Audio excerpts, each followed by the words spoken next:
নমস্কার বন্ধুরা, প্রিয়াস কিচেনে আপনাদের সবাইকে স্বাগত জানিয়ে শুরু করছি আমার আজকের রেসিপি ধাবা স্টাইল ছোলে ভাটুরে।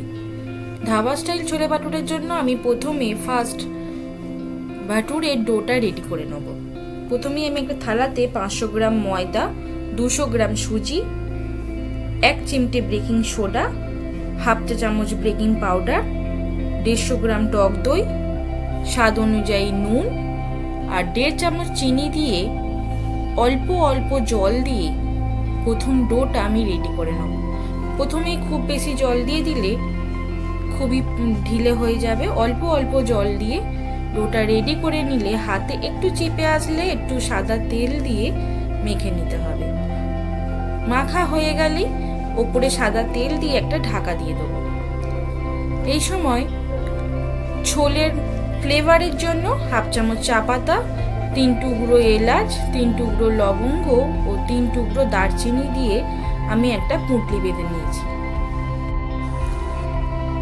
এই সময় আগে থেকে 5 থেকে 6 ঘন্টা আগে কাবুলি চানা ভিজিয়ে রেখেছিলাম। সেই কাবুলি চানাতেই পুঁটলিটা দিয়ে হাফ চিমটে বেকিং সোডা দিয়ে আমি 3টে সিটি দিয়ে দেবো।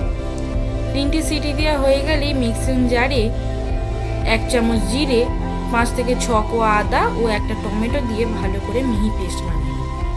মিহি পেস্ট বানানো হয়ে গেলেই ওভেনে কড়া বসিয়ে কড়া গরম হলেই সাদা তেল দিয়ে ফোড়নের জন্য দেবো 2টো শুকনো লঙ্কা, একটা তেজপাতা, 1 চামচ জিরে দিয়ে আগে থেকে যে টমেটো আদা জিরের পেস্টটা বানিয়ে রেখেছিলাম সেই পেস্টটা দিয়ে দেবো। পেস্টটা দিয়ে একটু নেড়ে চেড়েই দিয়ে দেবো 1 চামচ নুন, 1 চামচ হলুদ গুঁড়ো ও 1 চামচ লাল লঙ্কার গুঁড়ো দিয়ে ভালো করে মশলাটা কষিয়ে নেব। মশলাটা কষানো হয়ে গেলেই মশলা থেকে তেল ছাড়তে শুরু করলেই কাবুলি চানাটা দিয়ে আবারও ভালো করে নেড়ে চেড়ে নেব। একটু নেড়ে চেড়েই হতে দেবো 10 মিনিট। 10 মিনিট পর আবারও ভালো করে নেড়ে চেড়ে দিচ্ছি। 10 মিনিট পর আমি 1 চা চামচ চিনি ও 1 চা চামচ পরিমাণে চানা মশলা দিয়ে আবারও ভালো করে মশলাটা নেড়ে চেড়ে দেবো।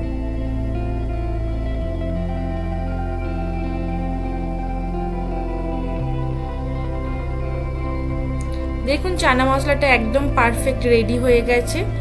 এই সময় নামানোর আগে অল্প পরিমাণে ধনেপাতা কুচি দিয়ে আবারও ভালো করে নেড়ে চেড়ে আমি নামিয়ে নেব। গ্যাসের ফ্লেমটা বন্ধ করে ঢাকা দিয়ে রেখে দেবো 5 মিনিটের মতো। 5 মিনিট পর ময়দার ডোটা আমি দেখে নিচ্ছি। ময়দার ডোটা একদম রেডি হয়ে গেছে, প্রায় 1 ঘন্টার মতন রেস্টে ছিল। 1 ঘন্টা পর আমি লেচি কেটে বেলে নিচ্ছি। ময়দার লেচিগুলো আমি একটু বড় বড় রেখেছি, কারণ বাটুরের সাইজগুলো হয় একটু বড় বড়। আমি পাশে একটা কড়াতে পরিমাণ মতন তেল দিয়ে একটা বাটুরে ভেজে নেব।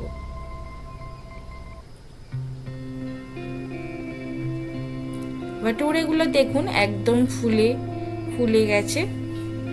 ভাটুরেগুলো আমার একদম একে একে রেডি হয়ে যাচ্ছে। একে একে গরম তেলের মধ্যে দিয়ে সবকটা ভাটুরে আমি ভেজে নেব।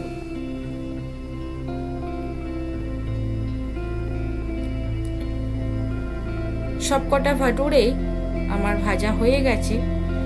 এইবার পরিবেশন করব ধাবা স্টাইলের ছোলে ভাটুরে। আমার রেসিপিটি যদি আপনাদের ভালো লেগে থাকে তাহলে অবশ্যই আমাকে কমেন্ট করে জানাবেন। আর আরও নতুন রেসিপি জানতে হলে আমার চ্যানেলটিকে সাবস্ক্রাইব করতে ভুলবেন না।